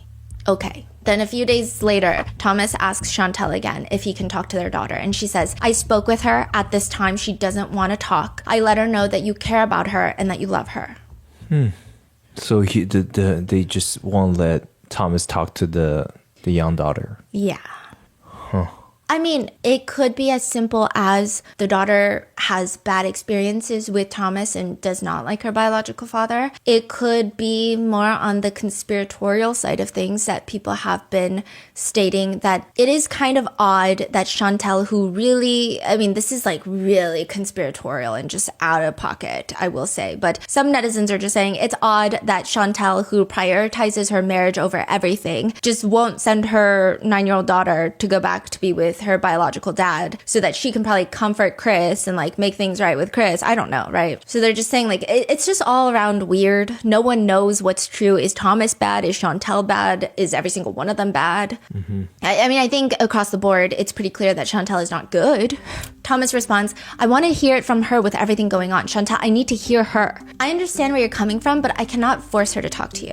Then, November 21st, the daughter does not go on her scheduled weekend with Thomas. We don't know exactly what transpires, but we do have clues. Thomas emails Chantel, per our parenting time, I want it known that you did not allow our daughter to go on my weekend. Yes, I understand she's going through a lot, but it's my time. That being said, I deal with you, the parent, not your spouse. So I suppose Chris informed Thomas that he's not going to be getting his daughter for the weekend. Chantel responds, she refused to get out of the car. I did not withhold her from your parenting time. The decision was made based on her emotional state. Thomas responds, no, the decision was made by your spouse closing the door and saying to get away. Yes, she said she didn't want to, but she is going through a lot. I asked for your help to make it easier. Again, you're the mother. I deal with you, not your spouse. Your spouse has no rights. That being said, I will request that he not be present next meet since he is not capable of allowing the parents handling the exchange. Chantel responds, I'm sorry she didn't want to go with you. I know I had encouraged her to. I don't believe her reluctance has anything to do with Chris being there. She's simply been through so much lately with Anna's passing and her brother being gone. The funeral was last night and this is an incredibly difficult time for her. She will be doing counseling through DCF to help cope with her grief, and I'm hopeful she'll reach a place where she feels ready to spend time with you. I will continue to encourage her to go. Thomas hits back. As I stated, I understand, but there is still a parenting plan in place. I am her father, as you yourself said about this 16-year-old son. We are the parents, and we need to help our kids. I kept my mouth shut when you told me that you can't jeopardize your marriage for helping your son. You look scared tonight, and you need to know that my kids come before anyone. Even though I haven't been able to see them for almost 2 years, I will never hesitate. See you in 2 weeks for the next meet for our daughter. I hope things are more civil, and you, the mother, can speak for yourself. And your attorney explains to you how things are eventually going to go. Hope I can speak and see our daughter soon. Throughout this, Chantal has no problem still ranting to Thomas throughout this like weird custody battle exchange about post online. November 17th, Chantal texts Thomas. Some asshole posted something. It seems like she's referring to Martin Donahue. And it appears, that could be the case. Thomas responds, his family. Not Chris's family, the ex-wife's family. So she's like, it's not Chris's family, it's Tabitha's family. Well, part of his kids. So Thomas is like, still his family, because Tabitha is the mother of his other 2 kids. So this is like their uncle. The conversation stops there. And then they resume talking about something else. And during the custody hearing, Chantal does testify briefly. I mean, there's not really crazy explosive questions being asked by either party because ultimately this is a custody hearing. This is not to do with the FBI investigation. But Chantal has to get up there and she has to answer a few select questions about this cruise to see if that she is a fit parent for the 9-year-old daughter. She has the emotional affect of drywall. And at some point, did you discover that one of the children had passed away? Yes. And when was that you discovered that? Friday morning. She does not appear like she cares much about what happened. And side note, because I just like to be in weird people's Is this businesses. Recorded or is this just transcript? No, it's live streamed. Oh, it's a... Yeah. Oh, wow. Yeah. And I just like to be in people's businesses, and we did a FOIA request, and it states that in 2024, there was a civil case opened against Chantel. From Thomas's mom. Thomas's mom. Okay, so the kid's paternal grandmother. Yeah. And Michelle is her name, accuses Chantel of taking one of her guns and not returning them. In a sworn statement, she also attaches an email that she had sent Chantel in 2024. And the email reads in short, "Hello, Chantel. I'm following up on our conversation from June 5th, 2024 at Hernando County Court's 3rd floor, where at which time I gave you a formal letter requesting the return of my guns, or you will be held responsible for the cost of replacing them. If it stated the guns and serial numbers, at which time you admitted to having guns, saying that you had the bills of sale, at which time your attorney took the letter, as you said, I have the bill of sale, and I replied that you may have the bill of sale in your possession, but if you and your attorney read it, you will not see anywhere on there that says the guns are to go to you." She's basically saying these are not your guns. In fact, it states that they are to go to Thomas, her son, and Andrew, her eldest grandson. Since they are still registered to myself, I need them back until I personally go with them to transfer ownership. And then in parentheses, it has the 16-year-old stepbrother's name, and it reads, "and that redacted's gun is being held in a safe by Todd Hall." The 16-year-old's gun? Yeah. Is being held in a safe by Todd Hall. I mean, this is Florida. Maybe they go hunting. These are hunting. I don't know. But I do want to note it was just interesting to know that he has a gun, has some probably experience firing a gun, and allegedly Anna had reported to those close to her that she was scared of the stepbrother because he always carried around a big knife. Right. And he wanted to learn how to play or do jiu-jitsu. But interestingly, in another email screenshot that's included in the filing of the civil lawsuit, Michelle goes on to include, she messages Chantel, "Thank you, please. Give my grandson and my granddaughter all our love. We have all loved and missed them dearly. It is absolutely a very sad and heartbreaking ordeal they have been placed in. They should in no way be hurt or manipulated in the ways that they have. I know, as well as you know, that they love their father very much, and they are absolutely in no fear of him and were not in fear of him prior to you manipulating, controlling, and brainwashing them for the past month. It's devastating and upsetting. Please stop. Step back and look at what's best for these kids. They need their family. I don't understand why you feel displacing them from their family, their friends, school, everything they loved and knew is helpful to them, when clearly it's done nothing but damage them. I pray everyone get help, including yourself. I never thought the day would come that you would become the person you've become, and that is simply the person you've despised growing up yourself. Please get help. You know firsthand how hurtful it is when your parent manipulates family members to keep them out of your life. You yourself said you blocked 10 years of your childhood abuse because of what your mother did. Please, God, do not do that to my grandchildren, your children. Thomas's children need the entire family. We all love them. Stop this craziness, please." The civil lawsuit has since been dismissed. However, just 6 months later, Chantel and Chris get married officially, and almost a year after that, Anna Kepner is murdered. I mean, a lot of people think that both Chantel and Thomas suck. You know, one comment reads, "The parents don't even seem surprised or emotional that their son is being accused of something so horrific. And it seems like both of them know that something is coming." On Thanksgiving, Thomas finally gets to see his daughter in his care, and he asks Chantel if he can take the daughter to go see the stepbrother, the 16-year-old son, with Andrew, stating that it might be the last chance for a long time for, I guess, all three kids to be together. That is true, huh? Nobody has said much about the stepson or the son. No, I just think that every single person, all the adults in this story just suck. I think...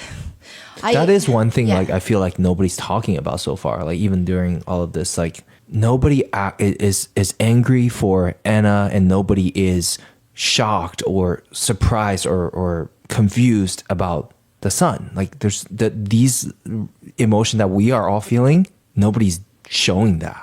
Yeah. Okay, let me run you through all of the emotions that are being showed. And it's just so bizarre. Clearly, everybody grieves differently. And I mean, it's just, we can't really dictate how someone is going to express those emotions, but he's just put out very formal statements saying basically nothing of he hopes for justice. If the stepson is guilty, he's going to want justice, things of that nature, but nothing particularly emotional, nothing that expresses any sort of anger or shock or disgust at the situation, or even like deep loss for Anna. Any of the words that are being chosen to describe Anna, it feels very bland. Nothing about it feels like, okay, okay, this is someone who deeply understands her as a person and understands the impact that she had, and now she's gone. It's very like, she was so bubbly, she was so this, and that's about it. So that's weird with Chris Kepner. Heather, Anna's biological mother, that Anna has posted many a TikToks about, saying that she has never really had her mother in her life, how her mother had abandoned her and turned to drugs and just left her, alienated her, like all of these things. Heather has come back. She's doing news interviews. Oh, yeah? And it's become, again, another contentious divorce thing. She says that she had to wear a wig to Anna's funeral because Chris Kepner wanted to get her arrested for back payments on child support. He told me that when I told him I was coming down there, he said that that he knew for a fact that Anna would not want me there. And I said, that's a lie. I was like, but whatever. And he goes, if you step foot in Florida, I will have you arrested immediately for back child support.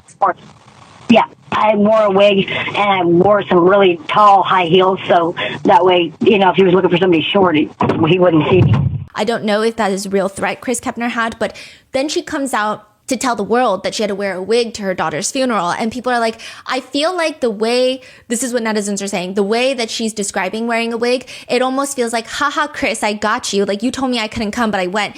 It feels, again, not about Anna. So people just hate both of them for that reason.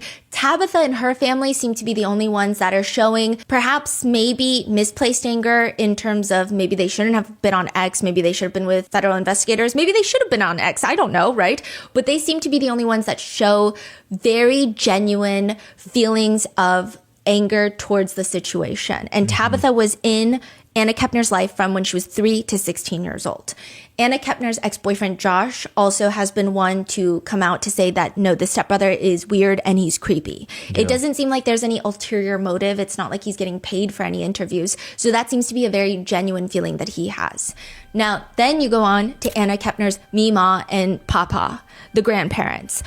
I mean, these are people that she posted about on TikTok, and she loves her grandparents, and they are out here saying, well, he's a good kid, he plays soccer, and I believe that he doesn't remember what happened, and that is crazy to me. In fact, just don't make a statement. If that's what you believe, I just wouldn't make a statement. How old are they? Like, I mean, they don't look that old. Not like 80s? Oh, no. Okay. They look maybe like 60s. Okay. They look young. Okay.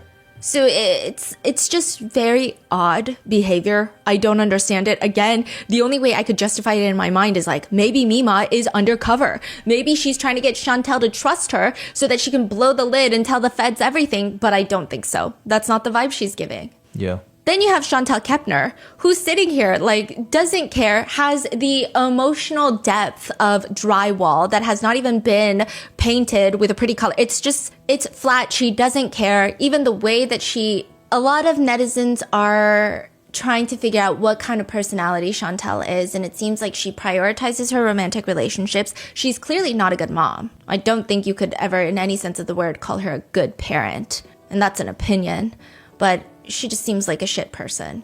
And then you have Thomas Hudson, who seems like, okay, maybe his heart is in the right place. But again, we don't know, because we don't know if Chantel is lying and alienating the minor kids or if they genuinely are scared of Thomas Hudson. So that's like a problem there. But on top of that, the bigger problem is in these court filings, I mean, all the minor kids' names unredacted, the full name of the person that this 16-year-old stepson is staying with, fully unredacted in the court filings, just like everyone knows everybody. So much for saying that you're upset that people are talking about it on TikTok. You're the one that's putting out all of this unredacted. Yeah, I see. So it's like, again, it just feels like everyone is doing their own thing, and maybe they truly believe in their own hearts that they're doing it for the kids, but it seems like all they're doing is hurting the kids like every step of the way. Got it, yeah. That just seems. And then from there to here, I don't know if really any of them have come out in a way that felt impactful towards Anna's life and who she was as a person. In fact, what's crazy, in the obituary, they included the stepbrother's name, because it's like she leaves behind a family who adored her endlessly. And then it lists a bunch of people, including Chantel Kepner, her mother, Heather Wright, her Mima and Papa, Barbara and Jeff Kepner, her siblings, Andrew, and then, all of their names. And then they took out his name later. They also took out Martin's name, because Martin's name was in there too, the uncle that made that angry post. What is this? I think it's odd that they would even include Chantel and her side of the family. First of all, they've only been Anna's step-siblings for like 2 years. A year, really, legally speaking. Yeah, and Chris did this, right? Wrote this? We don't know if Chris did it. We don't know if Chantel did it. But someone did it. I mean, I'm assuming it had to have been approved by Chris, at least. Exactly. Because he's an adult. He was her father. I think it's just very bizarre that they're even included. It just feels wrong. Yeah, it's really odd. Like, I think that would be probably the last thing maybe Anna would want, but then they're doing it. So in regards to Chris Kepner's quote about Anna, he says, "I do not stand behind what my stepson has done." So again, does he remember or did he do it? Like, what's going on? Because Grandma was saying he said he doesn't remember, and I believe it. So maybe you're saying, okay, he doesn't remember, but we all know he did it. Or did he confess? There are internet speculations that he confessed to Chantel before Anna's body was found, and that's why they didn't search the stateroom. But that's clearly like an internet speculation that's not based on any sort of logical or evidential foundation, but it's just weird. I want him to face the consequences. I will be fighting to make sure that does happen. I cannot say that he is responsible, but I can't decline. He was the only one that was in the room, and FBI has an ongoing investigation in which they will have to provide the evidence to say that he did do it or did not do it. He was a normal kid. I would have never thought that any of this would have happened. Right now, my best course of action is to let the FBI do what they're doing. They have the evidence that they need. When they make the arrest, then we'll start seeing the justice side of things. This is like the softest spoken statement from a father. It's crazy. Yeah. Like, he has so much understanding and so much. Even police have more emotion than this. Yeah. That's so odd. And I mean, this is weird because if you compare it to cases where you have two parental figures, like biological parents, and not saying that biological ties to your children make it any stronger or less stronger, but they've raised them since birth, okay? They have biological ties to their kids. And when one child murders the other child, and if one parent wants to support the perpetrator, that can cause just like the most tumultuous, rightfully, understandably emotional journey. Chris Kepner, it sounds like that's his son, and Anna Kepner is like a girl that he was housing. Yeah, exactly. It sounds like this is his son. This is his child. When it's like, you've known this kid for 2 years. Anna is your daughter. Yeah. So what's up with it? Like, do people think something is up? Why is he acting this way? Okay, this is where things get really conspiratorial, and I think I would have to blame the fact that maybe I was with the RM team, and so the best case scenario is he's a shit dad. That he gives no fucks. Yeah, let's say it like That's that. the best case scenario. Yes. But there's lots of rumors that are going around that point to much darker scenarios. There are obviously the kind of open-ended questions of why has there not been an arrest made yet? Some people are like, okay, well, the feds take a long time. However, others are like, but this is a pretty cut and dry case. I don't think the feds need to take that much of a long time to cross their T's and dot their I's. So that leads a lot of netizens to believe perhaps the child did alert maybe the mom. And so maybe the feds are trying to see they're looking into more. If any of the parents knew what had happened before the body was discovered. And then the conspiracies just kind of spin off from there. But these are all, again, conspiracies, and they're alleged. And yeah. And it's just a mess. Even Anna's biological mom is telling the New York Post, why am I the bad guy? He put them in the same room together. Because people are like, you were not in Anna's life. Why are you suddenly showing up all over the news? And then she says, she was my daughter, and I loved her with all my heart and soul. The song I Am Not Okay by Jelly Roll is exactly how I feel. It's just... What? One netizen comment reads, I'm so tired of people saying Anna's bio mom deserved to know what happened to her daughter and that she had to read it online. So Heather was complaining that she was traumatized because she found out that Anna was deceased from Google. No one told her. And so people are saying if she had been in Anna's life, she would have automatically been notified by the FBI. It's bad when you have to admit that Anna's bio dad was the better parent than the mom because he's an asshole. And some people are wondering about the room situation by stating, well, I've been on Carnival, and technically a person 21 years old has to be in the room with anyone under the age of 21. So, you know, one parent's name had to be on the room with the 3 teenagers. The parents bear some responsibility for not following the rules. I work in the travel industry, and this is a fact. So I don't know if it's 18, I don't know if it's 21. Another party comments, a stepbrother is not a sibling. It's a biologically unrelated male. It's a big difference. May as well be a boy down the street. Grossly inappropriate for them to be put in the same room. And then, of course, other people are arguing their experiences with step-siblings having perfectly healthy relationships. But then, again, people are also arguing, yes, but a lot of that is due to the fact that you probably grew up with them too. So you might have a more sibling-like bond because you're both 3 and 4 years old when you start getting raised in the same house together. This is a bit different. Some people believe that it's only a matter of time before Chris and Chantel divorce, writing, you can almost guarantee that this is going to end this entire marriage. How can you get past the fact that your wife's son killed your daughter? I see a bitter divorce coming. The stress of the funeral and the upcoming trial will tear them apart. Prayers for the biological mother of this young lady and all the other family members. Others think that there will not be a divorce. Some people speculate that maybe the parents are more suspicious than the internet already thinks that they're suspicious. One of the kind of theoretical supporting factors of that is there is this conversation about if the FBI really wanted, they could have kept this entire custody hearing under wraps. They could have maybe sealed the entire hearing. They could have done something because, I mean, if they have an open federal investigation, they could have said, we don't want anything to get out. This is a homicide investigation. This is more important than this custody hearing being televised and live streamed on YouTube or the FOIA requests going through. So there is a speculation that maybe the FBI is also using this court hearing to see how things play out because maybe they're looking into more people than just the stepson or the stepbrother. It's weird. So weird. Yeah. So weird. Weird. Yeah, I have so many questions. One insane, unhinged, brain-dead comment reads, this is on one of Anna's TikToks. This is why. To which people are commenting, question mark, question mark? The commentator, a guy, of course, responds, doing all these sexy videos, he's probably going out of his mind, so he did what he did to her since he couldn't get to her sexually. That's fucking crazy. Another one just reads, I can see why he wanted some of that, exclamation mark. This comment is weeks after her murder. There's a video where Anna is mouthing the lyrics to a country song, what doesn't kill you makes you stronger, and someone comments, but he did kill you, clapping emoji. Another comment reads, he is maybe just an immature lad who found himself in a difficult situation. If Anna was friendly to him, as she probably was, that being her nature, he may have misinterpreted it and it went downhill from there. To which someone comments, it sounds like you're saying that if a girl is friendly to a boy, he being an immature lad can't control himself and just might take whatever he thinks he's entitled to, including the girl's life. It just all goes downhill sometimes. And now we just have a lot of open questions. Is this going to be a federal case? Are they going to pass it down to the state courts? Are they going to interview every single person on that cruise? Because, I mean, yeah, you might probably want to interview everyone on the hall. You probably want to interview the crew and the family and all of the witnesses that would normally come in a regular investigation. But could there be other people on that cruise that saw something on the deck? Or during a breakfast buffet one day, they noticed something, they saw something?